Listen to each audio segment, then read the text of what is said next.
This video I want to have a quick chat with you around tips for second time buyers. Everywhere you look in the media, and actually probably truth be told even on my social media outlet, is all about first time buyers, and not enough content is maybe focused towards second time buyers. The reason for that, obviously, there's less second time buyers in the marketplace than first time buyers, and people really struggle to get on the ladder in the first place. But if you're a second time buyer, I've one tip: book in for a consultation. Now, this is not a drive for us to have consultation sales or to get more clients. This is a drive for you to get proper advice before you change your house. There's so much to consider, especially when it comes to what your existing financial situation is around your mortgage.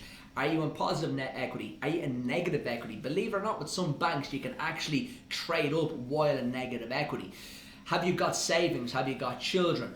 Have you got two incomes? Have you got one income?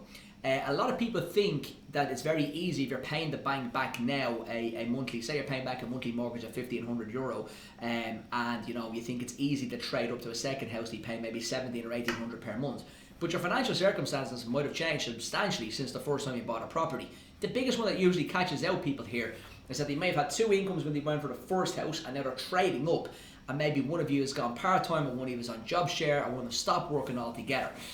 The rules are pretty much the same as what's out in the marketplace for everybody as in for first time buyers, which is 3.5 times your salary.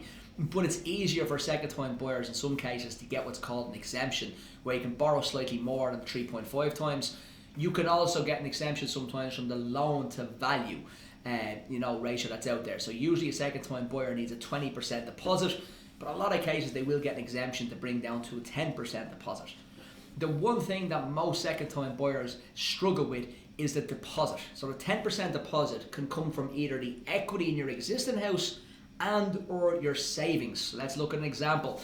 Let's say you have a €300,000 property at the moment and you have a €200,000 mortgage. When you sell that property, you have €100,000 left over.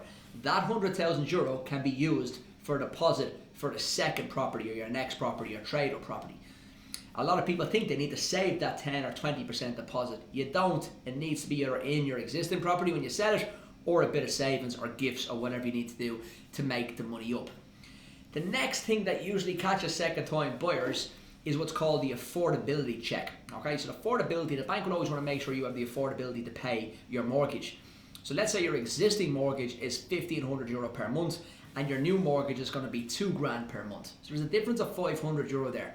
You need to prove to the bank over a 6-month period that you can either save or invest that €500, you have it somewhere.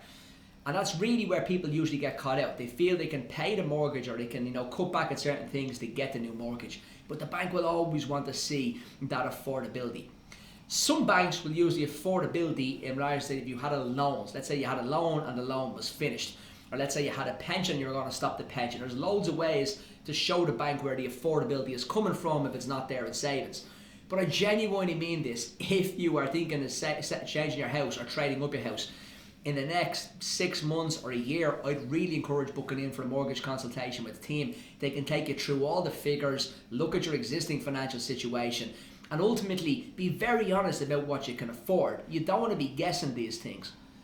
And lastly, what I got to say here is don't go on myhome.ie or daft.ie to chat to my team, because this is where you get carried away. This is where your dreams and you're looking at houses that you mightn't be able to afford or you mightn't get. And there's no point going and bidding on houses or getting involved in contracts or anything like that unless you really know the figures. So to trade up your house, your first place to start is making sure you have your figures in order, and that's where we can help. Hope this video has added value as always, and if you know anybody that's thinking of changing their house or thinking of trading up, comment below this video.